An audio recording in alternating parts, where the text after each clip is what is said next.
And welcome back to Who Would Win. This one comes to us from Adolfo Jenkins Sanabria. Brera? Adolfo Jenkins, that's always the part I can remember. And they asked the question, who will win a fight? Lord Beerus from Dragon Ball Super, versus Dragon Ball Z technically in Super, versus Sailor Galaxia. I think that's her name. It's Galaxia or Galaxia. I think it's Galaxia from Sailor Moon. So when looking over, both these two are technically destroyers of some kind. They're also arguably the strongest individuals in their respective universes. But they're somewhat different in terms of their scope of their power, their personalities, things along those lines. Sailor Galaxia, she was like the most powerful of all the Sailor Scouts, with the exception of Sailor Moon at her full power. She was going around basically conquering worlds because she wanted the best one for herself. She was extremely arrogant, full of herself, and was immensely powerful. She took on all the other Sailor Scouts without any issue whatsoever. So, I mean, she caught, I think it was Sailor Neptune? Was it Neptune or Uranus? The one that was in the relationship with one of the other Scouts. The blonde, the short-haired blonde one. Yeah, she took her sword and just shattered it. She's able to basically just deflect any of the other Sailor Scouts' attacks. She was capable of firing multiple energy blasts at once, creating a force field of like negative energy of some kind. Was able to systematically basically go around and destroy planets planet to planet. But as I watched, basically, and I did, this is one of the things I haven't done in a while, actually watched some of her in the series. From a physical standpoint, like an actual fighting standpoint, she certainly could hold her own. All the Sailor Scouts could hold their own in a fight, but she didn't display any like supreme martial arts style or fighting tactics. She had like a transformation eventually, like a sort of a demonic form she had. So she was extremely powerful. She was capable of destroying things like planets, and I think even stars. But we'll get to that butt thing I was about to say in just a second. She was still defeated by I'm stuttering here. She was still defeated by Sailor Moon. Lord Beerus. Now I've only had Beerus on the Who Would Win once. Fortunately, I've got more suggestions with him in there to use him. And I love the character of Beerus. Beerus is one of my favorite Dragon Ball characters. Beerus is the god of destruction of Universe 7. Now it's not known whether or not he is from Universe 7 or not, because his brother, his legitimate brother, is the god of Universe 6. So it stands to reason that someone from a different universe can become the god of destruction of another universe. Regardless, he is the god of destruction of Universe 7. Personality-wise, he's a bit complex. He's kind of on the lazy side. He likes to sleep lots of times and just enjoy. He's a gourmet. He enjoys very fine foods. He does have a level of arrogance to him, because there is no one strong enough to really challenge him. Even when Goku went Super Saiyan God, it was finally something that could actually make him put effort in, something that could give him at least a decent fight, but it really didn't challenge him. Well, statistically speaking, power level-wise, there's no way Beerus was using 70% of his power. There's just no way he was doing that, despite what you might think. Especially when you factor Super Saiyan Blue, Kaioken on top of that, Ultra Instinct, and all that. There's no way. What's likely the case is Beerus was probably only using about maybe 1% or 2% of his power. Beerus's power is so vast instead that at full power, if he really wanted to, he could destroy the entire Universe 7. He could destroy an entire universe with his full power. But that still doesn't put him on the level of, say, like Zeno, who could destroy it just by book, destroy multiple universes just with a flick like that, without trying. But Beerus' power is that vast, to the point where Goku and him were clashing, and again, using roughly maybe 1 or 2% of his power, they were ripping apart the universe as a whole. So they were fabrics of the universe was literally being torn apart. Beerus, though, is not above showing respect, though, to an opponent he deems worthy, or someone that he has an interest in. He's just he seeks he's looking for a really strong rival, and he sees that in like Goku and Vegeta. He even sees that a bit in Frieza, that he can respect him for his power. So he's a very complex individual, because he's also looking for a real opponent. He's actually a very capable fighter, too. Now, here's the problem with that fight with Goku and him, is that would I say that he is a better fighter, actual legitimate martial artist than Goku? I don't think so, because he's stronger than Goku. He vastly outclasses Goku, but I don't think he's a better martial artist than Goku. I mean, granted, we don't know how old Beerus really is, so maybe he is, but from what we displayed, he can fight. Goku and him can fight toe to toe. The problem is, while Goku has, I think, more technique to him, Beerus just has more power that just overrides that technique in this scenario. Beerus is also capable of plenty of things like energy blasts, like giants. He can basically create like a sun and fire it at someone. And obviously his claim to fame is being destroyer god. He can destroy anything. He has Hakai energy, destruction energy. Now, someone pointed this out, I believe, in the Goku versus Superman fight, when I may mention that the manga Goku, who I was not using, could use the Hakai. And that would just end Superman. They mentioned that a strong enough individual could resist the Hakai. I had to double check on that. That's not the case. That's not true. What it is, the Hakai technique is literally just, I'm erasing you from existence. That is it. That is the power to just destroy and erase. What the Hakai can't apparently do is destroy beings who are immortal. That is the one thing the Hakai apparently can't do, even by Beerus' own account. The Hakai cannot kill an immortal. So there's that. Destruction energy is not the same. I mean, Hakai is Hakai energy, but the Hakai itself is an actual technique. Hakai energy is not quite the same thing. Because the Hakai energy, if it were just about an individual overpowering the Hakai, then really, then the gods of destruction are kind of pointless, because Vegeta overpowered Toppo's destruction energy. Frieza and Goku. Well, Goku would have overpowered the destruction energy used against him had he gone even Super Saiyan. He was in base form that entire time.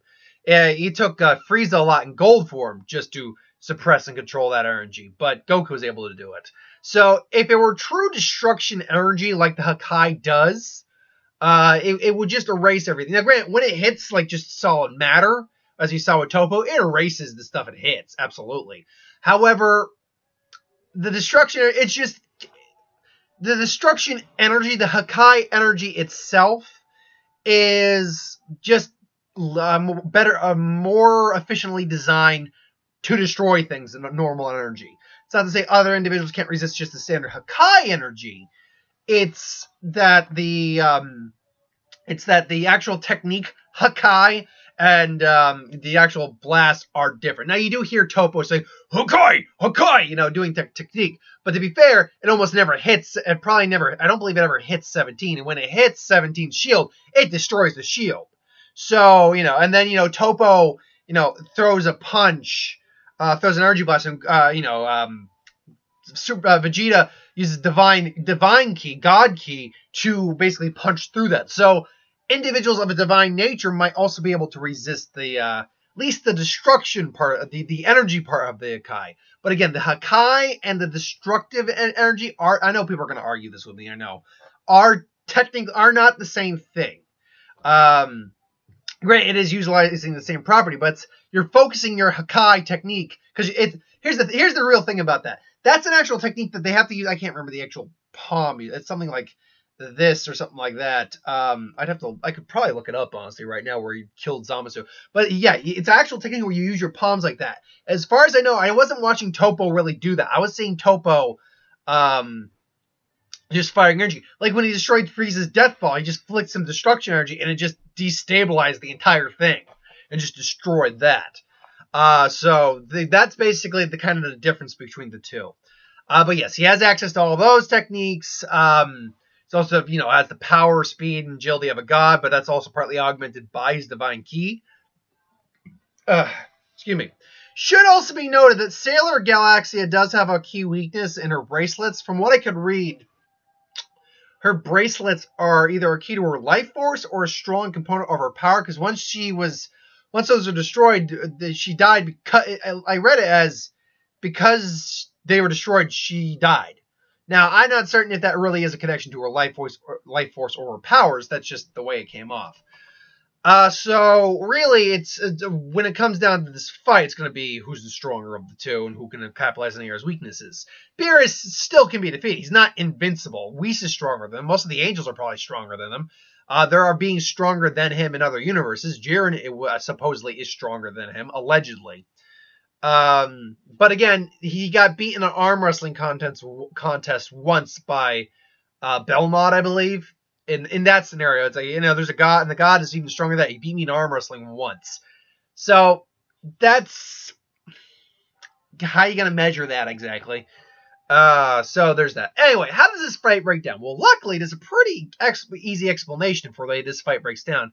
Sailor Galaxia, in her conquest to, take over the universe or whatever, so it figures, nope, to not deal with these stupid Sailor Scouts, figures out a way to go to a different dimension, oddly enough, Universe 7. So she's there, she's wreaking some havoc. It's like, I'm gonna take you all on. I shall destroy the world, or I shall claim this galaxy. And Whis picks up on this power, and even Beerus senses this, because Galaxia has probably enough power to be sensed by, to raise notice of these individuals. So Beerus and Whis kind of just teleport in front of her as she's like traveling. It's like, hello there. I don't believe we formally met. I am Beerus, the god of destruction of this universe. This is my attendant, Whis. Now, who might you be? I could totally see someone shipping these two, by the way, because I can see him, because they're both technically, they're destroyers. She goes off in explanations, like, if you get him, I was like, oh, really, that's quite fascinating. And just how do you plan to beat me, woman? It's like this, and then she just throws energy at Beerus, who just kind of stares at it, and then just flicks, and it just blows up, and she's like, huh? It's like, I hope that's not the best you can muster up. Mustard. By the way, Whis, let's have hamburgers with mustard when we get home. It's like, my mouth is salivating right now. It's like, yes, little Beerus, that actually sounds good. With bacon and pepper jack cheese. Oh, you spoil me, Whis. All the while, she's just like, huh? So she comes in and she, fires a blast of more, like, powerful energy, like what we saw her use on the planet.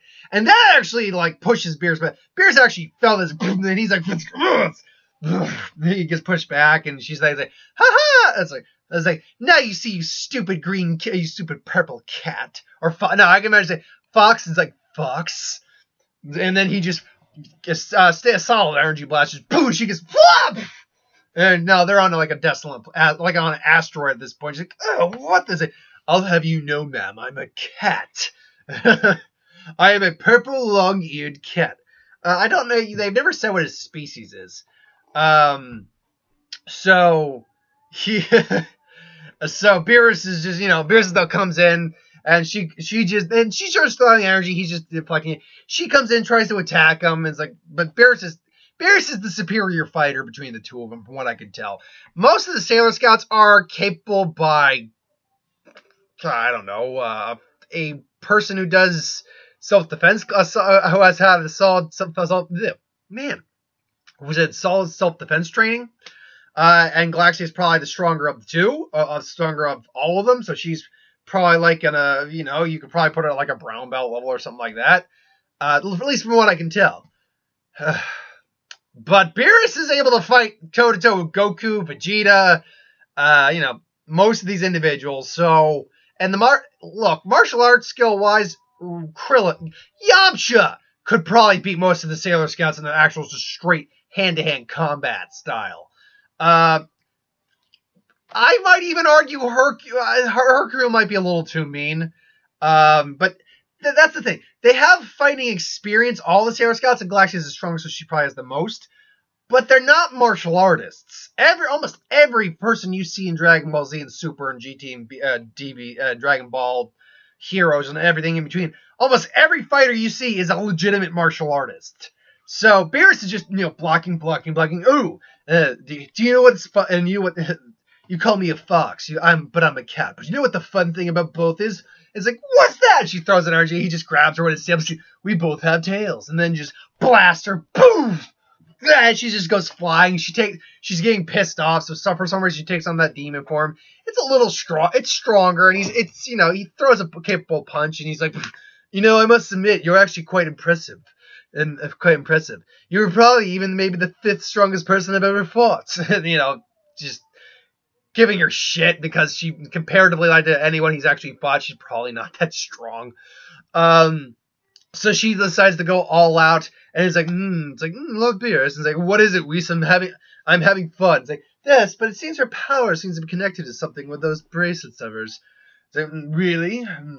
Well then, it is. And then he just points and Hakai, and just destruction that just incinerates, and her power goes wonky, and she goes like, even if she doesn't die, she's like, it's like, what? What are you? It's like, I already told you. I'm a god, and then Hakai's her. So the reason Beerus beat Sailor Galaxia, pretty soundly, like really soundly, is because from what I can tell from what I actually watched, if she is arguably the strongest opponent they've had in the series, she's kind of more the equivalent of something like a Frieza than anything else. She is powerful. She has the ability to destroy planets and things, but maybe even a solar system, but it's one of those things that when you actually look at her actual skill or her and her ability to go toe to toe with someone, Beerus outclasses her in his martial skill alone. Power wise, I don't believe she has the strict power to destroy a universe, at least not from the get. I could be wrong on that, but from everything I looked up, she does not have the universal destructive power. Does she even has at least in terms of literally just destroying, targeting the galaxy itself and destroying it. I don't think she has that capability to her. And added on the fact that her bracelets seem to be some level of weakness, all he has to do is eliminate those. He could theoretically just Hakai her from the very beginning. Like, I probably wouldn't put her much higher than maybe a Frieza level combatant. Like, and I mean like Namek Saga Frieza. The reason for that is we just don't see her compete with anyone apart from Sailor Moon. Sailor Moon even has to go all out to defeat her. And I would have Sailor Moon be... Look, if you want to suggest any of those fights, that's fine. Sailor Moon could not beat the majority of the Z fighters. It's just, she could not. Because even if she could go all out, they would take her down long before she went all out. So Goku could just gut check her and just Krillin could gut check her and just be done. And she does not have a planetary. Sailor Moon is not capable of destroying a planet, from the best I can imagine. Galaxia at least was. So yeah, Beerus wins honestly 100% of the time because I don't see really any factors that allow Galaxia to win the fight. But hey, maybe you know the character better than I do. If you do, you can put down in the comments below how you think she could possibly win. But I would go Beerus 100% of the time, honestly. I'm honestly just trying to think off the top of my head if there's any scenario where she would beat Beerus. So, which means I'd have to think of a scenario where... Also, and that's not even accounting for the fact that Beerus does, on some level, have Ultra Instinct. He doesn't have a perfected Ultra Instinct, but he can use it on some level. So, you add that in there as well, which is why he was pretty much able to dodge Goku as easy as he was. At least when he was a normal Super Saiyan. So... yeah, I mean, if anyone can figure out a way Galaxia could beat Beerus in a fight, let me know. Absolutely, I'll be willing to hear it because I'm open to being wrong. Even if there is a way she could beat him, that doesn't mean I give her the majority win over him. That just mean that there's scenarios where she wins. I think it's just in terms of pure overall power, skill, and just technique and everything in between. Beerus is the winner in the fight. So thanks for watching, though. I hope you enjoyed. Like, comment, share, and subscribe. So, as you want us to review something, put in the comments below. Let us know. We'll do a review of it at some point. Ideas for who would win, Star Wars, Superhero Magic, what if, anything I do on the channel. Put that in the comments below as well. I'll get to that at some point. I'm not certain if it's going to be Tag or Incredibles 2 this evening. I'm waiting to hear back from Mark on that because he might join me. But whatever it is, there will be a review up later, and I'll see the other one on Tuesday. Excuse me. So thanks for watching. Hope you enjoyed, and I'll see you